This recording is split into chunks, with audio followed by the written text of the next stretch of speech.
gars yi noonu làqatu ñoo doon toog di théoriser ay dettes cachées ah te dette cachée boobu ñu déclaré woon justement devant une certaine presse. moo ñu dugal ci guute bi. seetu leen depuis boobu ba léegi. si la institution financière yi tey seen loxo. Effectivement. Et tout ça c'est la faute de qui?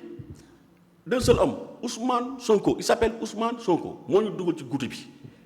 lii dañ ko waroon poursuivre. Il devait faire l'objet de poursuite parce que lii yaa ngi dégg je sais même pas pour haute trahison. poursuivre Ousmane mais Sonko pour trahison. non mais parce que ñun moo ñu dugal ci situation bi c'est gis nga un homme d'État am na du lépp la ñuy wax. le constat mooy ñëpp gis nañ ko c'est pas inventé depuis keroog bi ñuy waxee naan bu ñu yemoon sax naan y a dette cachée les chiffres sont falsifiés sax ba tey mais ils ont taxé maanaam le régime de Macky Sall ñi fi nekkoon ñi ñu wutu ne gars yi ce sont des maanaam c'est des faussaires. c'est des faussaires mais yow man dinaa toog yow ma am relation de confiance man ak yow nga may lebal ma lay fay ñuy toog di dawal xam nga xëy qui s'appelle vieux ñëw ne la yow may bi ngay lebal ki ngay wóolu nii et cetera est-ce que tu sais que c'est un grand escroc waa ji il a un casier judiciaire xam nga dañ ko mos a condamné pour escroquerie diffamation xam nga ak yu demee noonu du fay bor mais aji yow ak loo ma wóolu booy doo taxaw. wante dëgg mais c'est cette situation là moo ñu dugal ci guute bi et chaque jour la date du fekk dégringoler 3C plus vous imaginez te ça va descendre encore davantage ba gars yi tey jii maanaam suñu signature bi pratiquement amatul benn valeur gars yi ngi ratissé dans la sous-région fu ne à des taux yoo xam ne mais exorbitants et des délais très courts fu mu nekk nii on est à 2 doigts du gouffre. C'est-à-dire que fu nekk nii dañuy nar a plonger à cause de ces propos irresponsables parce que gis nga kilifa dafa am nay waxee y a un proverbe qui dit que toutes les vérités ne sont pas bonnes à dire même loolu bu amoon sax mais dafa amoon une bonne façon de le faire war nga mën a tey jii tu as tous les leviers entre tes mains nga régler ko en interne jarul loo xam ne nga koy fësal nga ne bon ok waa FMI ñun on avait des problèmes on a trouvé une dette cachée on a trouvé ceci on a fait voilà les mesures que nous avons prises par rapport ak cela léegi nag par rapport ak mesures yi bëgg leen ngeen accompagner. les corps de contrôle ça sert à quoi? mais justement. mais corps de contrôle amul kenn ku ci wax. dette cachée mais justement ils n'en parlent pas mais am na benn corps de contrôle boo xam ne qui a produit un rapport qu'ils avaient commandité boobu ba léegi ils n'ont pas encore publié. rapport Mazars boobu ba léegi. un cabinet privé. droit à l'information bi ñuy wax am déet. mais on a le droit de savoir rapport boobu lan moo nekk ci biir. tey jii la loi là sur durcissement bi n'est-ce pas qu'on a publié ça produit ses effets parce que une loi ne produit ses effets qu'à compter de sa publication tant que publié wuñu ko du produire benn effet donc ce rapport là qu'ils ont commandité à coup de milliards xam ne suñu xaalis la mais buñ ko publié wul buñ ko xamul may amul benn valeur donc y a pas qui se cache ñu naan rapport Mozart amul jusqu'à preuve du contraire ils n'ont qu'à publier ça.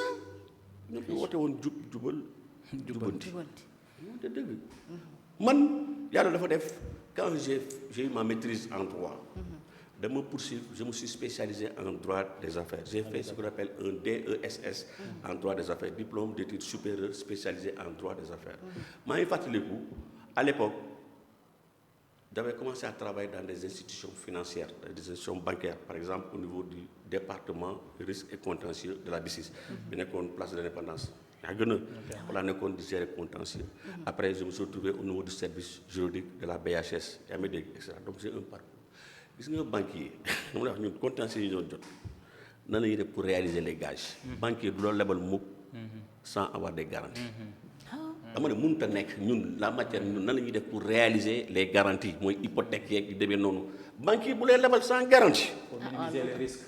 c'est justement pour minimiser les risques. mais attends quand on nous dit que y a aucun risque y a pas de joxuñu benn garantie mais il faut ñu wax ñu. lan la ñu joxe lan lañ gagé le gage. mais surtout avec les TRS moom. c'est impossible nga bañ a gagé. mais man c'est pas possible 650 millions d'euros. maanaam 400 et quelques milliards 450 milliards de francs CFA. parce que un demi-milliard. et le ministre a même dit 721 milliards d'euros.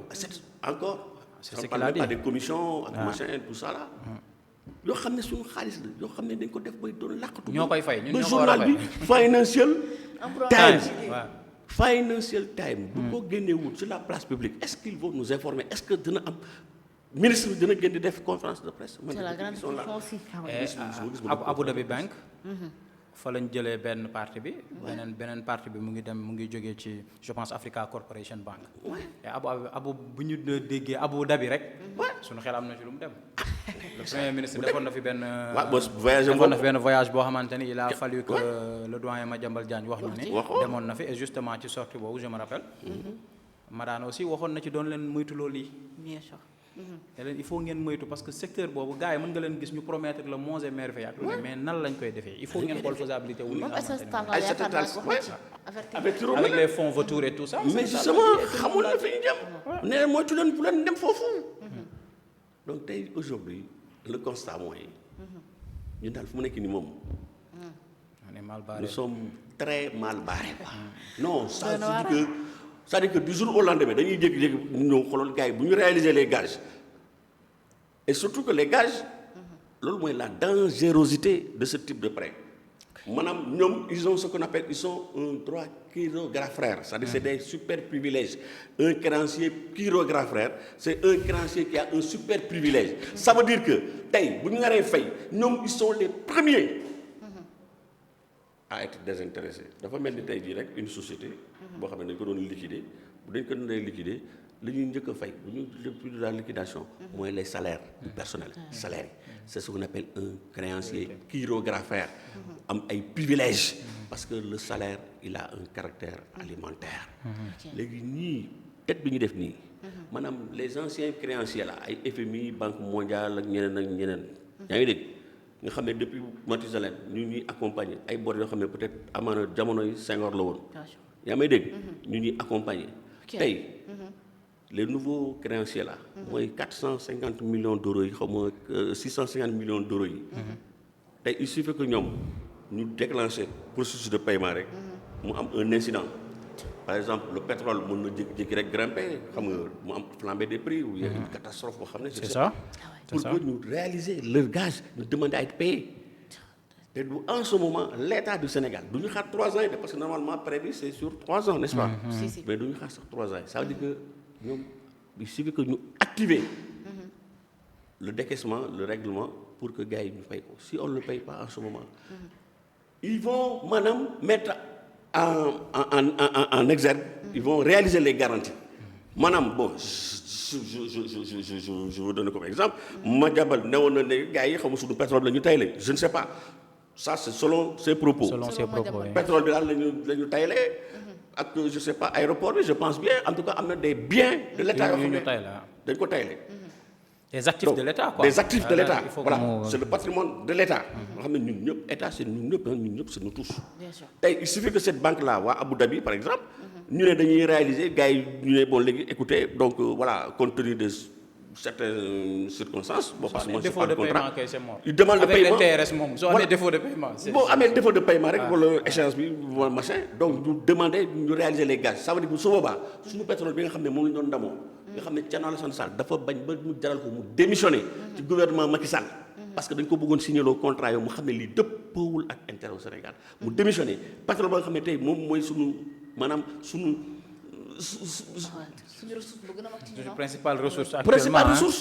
tey jii moo ñu waroon permettre ñu mën a décoller mais su fekkee ne gars yi dañ ko tayle kon ba saa waay ñu xëy nii rek gars yi jël nangu suñu pétrole bi nangu suñu aéroport bi nangu xaw ma nangu parce que xamuñu lan la gars yi tayle banque du la labal sans pour autant yaa ngi dégg nga dox ko ay garantie te garantie su fekkee ne c'est des actifs de l'État gars yi bu ñu ko réaliser ba saa on est mal barré. souveraineté nga doon woote. bu ñu fàtte loolu. c'est-à-dire mënoo woote souveraineté ba pare tay la yoo xamante ne finalement bu ñu ko jëlee waxuma la souveraineté sax mais ci colonisation ngay delluwaat. justement mais gars yi sax pour te dire que ce qui s'est passé il a fallu que journal bi mu defee publication bi.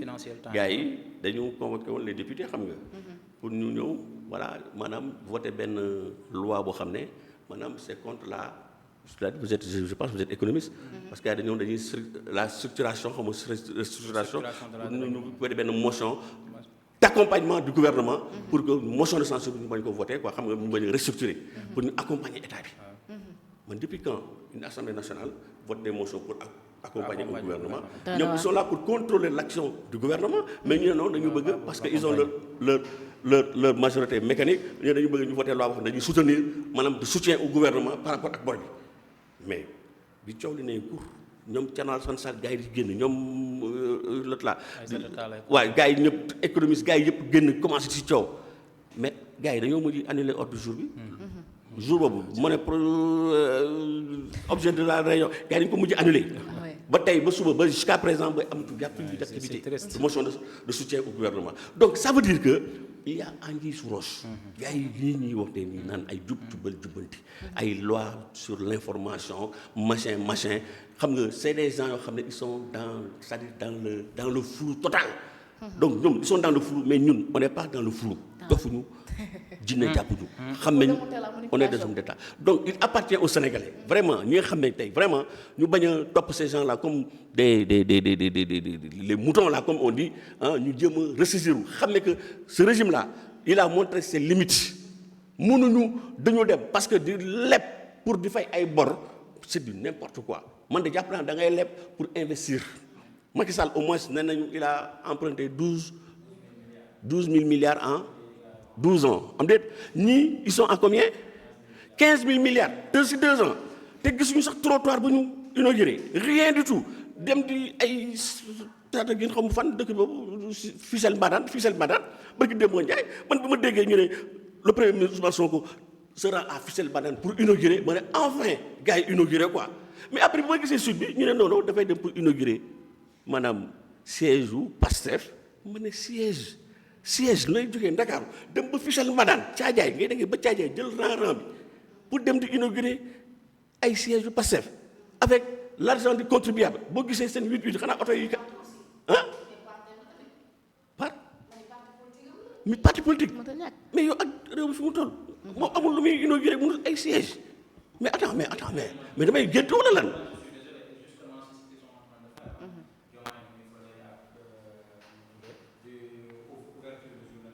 comme semaine de la jeunesse. C'est-à-dire tu as comme l'impression que ñun ñi ñu jiite taluñu ñu quoi ñun ci politique lañ bëgg a nekk. c'est-à-dire boobu ba léegi est-ce que mobilisation dernièrement sorties yi ñu def yëpp c'est des sorties politiques. mais nit ñi xam nañ lu xew mais nit ñi quand même seen responsabilité weesu na loolu. man pour man Sénégal mënuñu la ko dénk ci situation bii nga ko fekk.